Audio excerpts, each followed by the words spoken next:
औलाद कैसी, माँ कैसी, बाप कैसी, हमारे मालदारों की सोच कैसी है, गरीबों की सोच कैसी है, सबको आजकल पैसा वाला का मतलब है 24 घंटे टेलीविजन, पैसा वाला का मतलब है 24 घंटे घर में गाना, पैसा वाले का मतलब है 2-4 नौकरानी से जना। रईस लोग ऐसे ही किया करते हैं, मालदार लोग ऐसे ही करते हैं। ये है आज का मालदार और आज से 1200-1000 साल पहले के मालदार की कहानी सुनाता हूं। ये सारे उलमा कराम जानते हैं कि इस्लामी तारीख में अब्दुल्ला इब्ने मुबारक नामी मुहद्दिस कबीर शेखुल मुहद्दिसीन की अजमत क्या है। दुनिया के हर ममालिक में जहां भी इस्लाम है, मदारिस हैं, शेख अब्दुल्ला इब्ने मुबारक का नाम रोशन है, इसलिए बहुत बड़े मुहद्दिस का नाम है। 10 टॉप मुहद्दिसीन में एक नाम उनका आता है, इतने बड़े। अब उनकी जिंदगी कहां से कैसे आगाज उसका हुआ, बस एक छोटी सी कहानी। ऐसा नहीं कि हम अजमेर चले जाएं, बैठ जाए मेरा बेटा डीएम बन जाएगा, ऐसा नहीं होता है। इस दुनिया में मेहनत करनी पड़ती है, 18 घंटे पढ़ना पड़ता है, जद्दोजहद करनी पड़ती है, तब आदमी कामयाब होता है। एक बड़ा मुदर्रिस बनने के लिए, बड़ा टीचर बनने के लिए, अंग्रेजी फसीह बोलने के लिए मेहनत करनी पड़ती है, 2-4, 10, 20 घंटे पढ़ना पड़ता है, तब जाके इल्म आता है। वरना आप अजमेर में जाके बैठ के मर जाएं, अब बोले डीएम बन जाए, नहीं बनेंगे। वहां अजमेर भी जाना है, मेहनत भी करनी है, नमाज भी पढ़नी है, खेत में भी जाना है, ताकि इधर से मेहनत चले, उधर से खुदा की रहमत चले और कामयाबी कदम चूम ले। ऐसा नहीं होता है कि बस हाथ पर तोड़ के बैठ जाएं और डीएम बन जाए, नहीं होता है। पुलिस में चले जाएं, बीएसएफ में चले जाएं, आर्मी में चले जाएं, ये दुनिया मेहनत की जगह है। 50 साल 70 साल मिली है तुम्हें, जन्नत जाने के लिए भी मेहनत करनी है और दुनिया में दूसरों की खिदमत करने और मालदार बनने, अच्छा खाने पीने पहनने घर बनाने और दूसरों की सेवा करने, माँ बाप भाई बहन सेवा करने के लिए मेहनत जरूरी है। दौलत रहेगी तब ना माँ बाप भाई बहन गरीब माजूर मिस्किन को देगा, इसलिए मेहनत करके दौलत कमाओ यहाँ जायज तरीके से, ताकि दूसरों के सामने हाथ न फैलाना पड़े, वरना मोहताज न रह पड़ेगा। यहाँ मेहनत का नौकरी हासिल कर लड़के और फिर खुद खा, माँ को खिला, बाप को खिला, समाज को खिला, मदरसे को दे, मस्जिद को दे, समाज की खिदमत कर और जन्नत जाने के लिए 5 टाइम नमाज पढ़ाकर, रमजान का महीना आए रोजा रखा कर, अल्लाह ताला दे तो जिंदगी में एक बार हज किया कर, और अगर अल्लाह माल दे तो हर साल हिसाब करके ज़कात पाई निकाला कर। ये काम करेगा तो वहां की जन्नत पक्की है। और यहाँ 15 घंटे पढ़ेगा तो यहाँ की नौकरी पक्की है। यहाँ नौकरी मिली तो यहाँ मारे प्यारे है, और यहाँ इबादत किया तो वहां जन्नत मिलेगी, जन्नत उसमें कुर्बान हो जाएगी। इसी को कुरान ने कहा, रब्बना आतिना फिद दुनिया हसना व फिल आखिरति हसना फिल हसना व क़िना अज़ाबन्नार। दुनिया आखिरत दोनों जहान में अच्छाई और भलाई हो। यही ऐसा नहीं कि दुनिया में भीख मांगे दूसरों के सामने, 2 रोटी दीजिए, 2 टका दीजिए, 2 पैसा दीजिए, और यहाँ जलील हो जाए। अब मरने की इबादत भी नहीं है कि वहां जन्नत मिले। मेहनत, यहाँ इज्जत के साथ रहने के लिए नौकरी, मेहनत, तिजारत, ज़राअत, काश्तकारी, और वहां जन्नत जाने के लिए 5 टाइम मेहनत जाना, मेहनत करना। क्या बोला गयासुद्दीन साहब? खत्म करता है, खत्म करता है।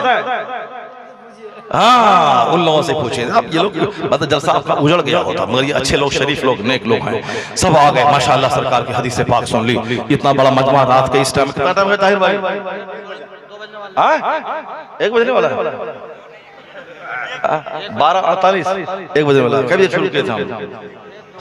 2 घंटे होने वाला है माशाअल्लाह। चलिए 2 घंटे होने वाले हैं, बस अब मैं खत्म कर देता हूँ।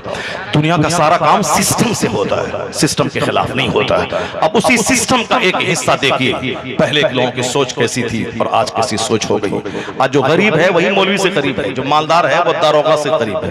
इसलिए आजकल के मालदार ऐसे रहते हैं। अब पहले के मालदार कैसे थे उसकी एक मिसाल मैं देता हूँ। एक शख्स रहता था शहर में बसरा, और उसका बाग था देहात में, जैसे आजकल बंबई और बेंगलोर में लोग रहते हैं, उसका फार्म हाउस रहता है देहात में, और कभी कभी देहात में चल के आते हैं। तो उसके फार्म हाउस में अंगूर के बाग का रखवाला था, मुबारक नाम का एक शख्स, जो उस बाग की निगरानी करता था। और कभी कभी उस बाग का मालिक शहर से देहात में चल के आता था और अपने दोस्तों को लाता था। एक बार अपने मुअज़्ज़ज़ दोस्त को लेके आया, कहा मुबारक मेरे दोस्त आए हैं, बड़े करीबी दोस्त हैं, मीठा अंगूर जिस दरख्त का हो तोड़ के लाओ, मेरे दोस्त की ज़ियाफ़त करो।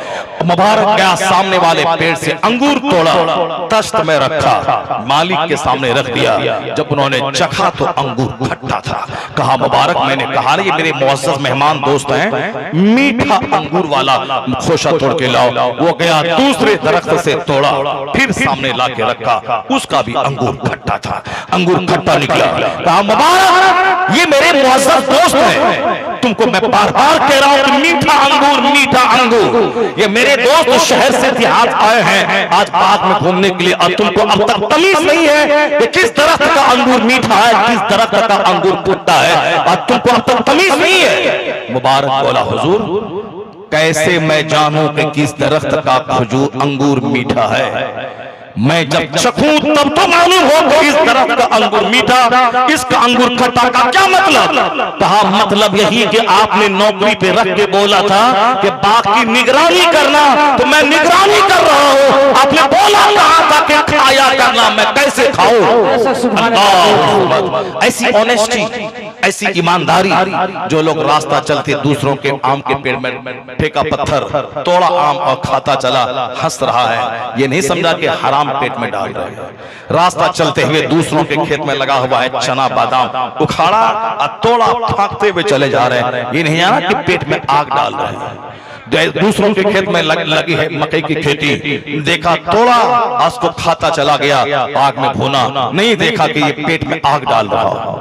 दूसरों के खेत में है शकरकंद, गया रात में मारा कुदाल निकाला, आग में डाला, भूना, खाया और मजा लिया, ये नहीं बोला कि पेट में हराम डाल रहा हो। दूसरों के खेत में है आलू, गया कुदाल डाला, निकाला, आलू बनाया, सालन और खाया, ये नहीं बोला कि बाल बच्चों के पेट में आग डाल रहा हो। अमानतदारी, ईमानदारी बहुत बड़ी दौलत है। दूसरों की चप्पल इस्तेमाल करना, दूसरों का साबुन इस्तेमाल करना, दूसरों की रुमाल इस्तेमाल करना, जो आमतौर पर मस्जिदों में शिकायत है, यानी डर ही खत्म है। अब जब पेट में हराम जाएगा तो हराम के 10 कतरे खून से 1 कतरा मनी का तैयार होगा, उसी मनी से औलाद पैदा होगी। जब हराम से ब्लड बना है, उसी ब्लड से मनी, उसी मनी से बच्चा। ये बताएं कि बच्चों का तेवर कैसा होगा? आज बच्चों का तेवर बिगड़ा है, उनकी सोच गंदी है, उनको बुराई की तरफ ललक ज्यादा है। उसमें माँ बाप की हरामखोरी का दखल है, माँ बाप की बदअमली का दखल है। कहा अब्दुल्ला, अब कहा मुबारक, तुमने आज तक हमारी इस बात का फल नहीं चखा। कहा सच, कहा बिल्कुल सच। तंग रह गए, आंखें फटी की फटी रह गई। एक गुलामी करने वाला नौकर मजदूर, इतना बड़ा ईमानदार, उसको होश, उसके होश ठिकाने नहीं रहे। उनको मारे खुशी के बोला, मुबारक, क्या तेरी शादी हो गई है? कहा नहीं। कहा अगर मैं तेरी बेटी से, अपनी बेटी से तेरी शादी करवा दूं तो क्या ख्याल है तुम्हारा? कोई आज 1000 बीघा जमीन का जोतने वाला नौकर को अपनी बेटी देगा? नहीं देगा। मगर वो बसरा का आदमी था, नेक बंदे हमेशा हर तरफ नजर आ रहे थे। उस नेकों की सोहबत में रहने वाला वो मालदार था, जिनके घर की बीवियां वो नौकरानी को बहाल करती थी। उसको 2 घंटे नहीं, दिन भर अपने यहाँ रखकर माकूल मजदूरी देती थी, और दिन भर उनसे 2000 बार दरूद पढ़वाती थी। ये है उनका घर। नफल आओ मेरे यहाँ मजदूरी करो, और क्या काम करना है? नमाज पढ़ो, दिन भर नफल नमाज पढ़ो। शाम होती थी, मजदूरी देते थे, वो चली जाती थी। ये है मालदार किस्म के लोग, दरूद पढ़वाने के लिए नौकर, नफल नमाज पढ़वाने के लिए नौकर, खुद नफल नमाज है। ये मालदारों की कहानी है। मुबारक बोला, मुबारक से कहा बाप के मालिक ने कि अगर मैं अपनी बेटी तुझको दे दूं? कहा हाँ, यहूदी शादी में माल देखता है, नसरानी क्रिश्चियन शादी में खूबसूरती देखता है, और मुस्तफा का गुलाम शादी में दीनदारी देखता है। ऐसा सुभान अल्लाह, मुस्तफा का गुलाम शादी में दीनदारी देखता है। ये जुमला सुना तो बाप का मालिक और मारे खुशी के उछल गया कि इतनी बड़ी सोच है। जो साथ के मेहमान थे वो सब ये हिकमत आमेज जुमले सुनने के बाद मस्त हो गए। कहा मुबारक तुम यहीं पे रहो, मैं अपनी बीवी से मशवरा करता हूँ। वो बाप का मालिक शहर गया, बीवी से कहा कि मुबारक को मैंने जाना नहीं था, इतना बड़ा ईमानदार खुदा तरस नेक शख्स मेरे बाप का रखवाला है। मैं चाहता हूँ कि मैं बेटी का अक़्द उससे कर दूं। अगर आज हम अपनी बीवी से मशवरा करें, एक नमाजी को मस्जिद में देख के आया हूँ 10 घंटे से नमाज पढ़ रहा है, मैं चाहता हूँ कि मेरी बेटी उस जन्नती के निकाह में चली जाए, तो बीवी क्या बोलेगी? इस माहौल में पैदा होने वाली रहने वाली बीवी नमाज ही काम देगी, रोटी कहां से आएगी? नमाज ही काम देगी। जब पहला बच्चा पैदा होगा, ऑपरेशन से 50,000 रुपया फीस कहां से आएंगे? इसीलिए बच्चा पैदा होने से पहले ऑपरेशन का टका चाहिए। और अगर दामाद मर गया तो बीवी की बेटी पढ़ी लिखी नौकरी वाली रहे, ताकि वह बेटे को पाल ले। शादी भी नहीं हुई है, दामाद के मरने की बात कर रहा है। ऐसी गंदी सोच पैदा हो गई। अल्लाह पर यकीन खत्म हो गया कि अल्लाह रब्बुल इज्जत रोजी देने वाला है, पालने वाला है। जिसका बाप मर गया, उसके बच्चे बाप की मौजूदगी से ज्यादा अच्छा खाते पीते हैं। एक बेटी वाला रो रहा है, 10 बेटी वाले की शादी हो गई गई, वह मस्त समाज में घूम रहा है। पता चला बंदा के चाहने से क्या होता है, वही होता है जो मंजूर है। अल्लाह पर यकीन रख, अल्लाह पर विश्वास रख। वह मालदार नमाजी था, नेक, तो उसकी बीवी भी महान नेक थी। वो बोली हाँ, मैं भी अपनी बिटिया के लिए ऐसे ही नेक ईमानदार शौहर तलाश कर रही थी। मेरी माँ बहन बेटियां देख ले, अरबपति घराने की बीवी किस कदर दीनी मजाज रख रही है कि मैं भी अपनी बेटी बिटिया के लिए ऐसा ही शौहर ढूंढ रही थी। अब शौहर उनका बहुत खुश हो गया। उन्होंने मुबारक को बुलाया, दो चार मुअज़्ज़ज़ उलमा कराम को बुलाया और अपनी बेटी से मशवरा करी। बेटी भी माशाअल्लाह, जब माँ दीनदार हो और बाप दीनदार हो तो बेटिया का दीनदार होना तो तय है। और आज अगर मैं बोलूं बेटी से कि मौलाना हाफिज कारी है, वो माँ के पास रोने लगेगी कि मौलवी के पास आमदनी कहाँ है, वो शादी करवा देंगे। बाप को कुछ दिखाई नहीं देता है, बाप को कुछ मालूम नहीं है। अब वो माँ बोलती है क्या करें बेटी, तैयार है भाई, जाओ जाओ जहाँ जाना है जाओ, हटाओ छोड़ो, अब कौन लड़ाई झगड़ा करके शादी करवा, जाओ तुम जानो तुम्हारी बेटी जाने। चलो कोई मिलेगा दाढ़ी मोछ मुंडाने वाला और ये साफ पंचर बनाने वाला कोई मिलेगा, उसको करवा देंगे। तुम नहीं मानती हो, मगर जिस घर में माँ दीनदार अब बाप दीनदार, तो बिटिया कितनी दीनदार है, बिटिया की तरफ से ओके मुझे भी दीनदार चाहिए। सुभान अल्लाह। जब शादी हुई, बाप के अरबपति ने मुबारक नौकर से अपनी बेटी की शादी दिला दी। जब मुबारक दीनदार था और लड़की भी दीनदार मिली, उन दोनों के कोख से जो बच्चा पैदा हुआ वही बच्चा अब्दुल्ला इब्ने मुबारक पैदा हुआ। इस्लामी तारीख का बड़ा मुहद्दिस कबीर, जब बाप ईमानदार लाजवाब हो, माँ लाजवाब हो, तो बेटा मुहद्दिस कबीर अब्दुल्ला इब्ने मुबारक पैदा होता है। सुभान अल्लाह, सुभान अल्लाह, बहुत खूब। नारे तकबीर, नारे रिसालत, इसलिए मसले के आला। आज मैंने अपनी तकरीर का एक बहुत बड़ा हिस्सा इसी पे फोकस मैंने किया है, ताकि हम शादी ब्याह में नफ्स को आगे नहीं जाने दें। एक अच्छे मुस्तकबिल, अच्छी सोसाइटी, अच्छी नस्ल की खातिर कुर्बानी दें। अच्छी लड़की का सिलेक्शन करें। अच्छी लड़की कहाँ से पैदा होगी?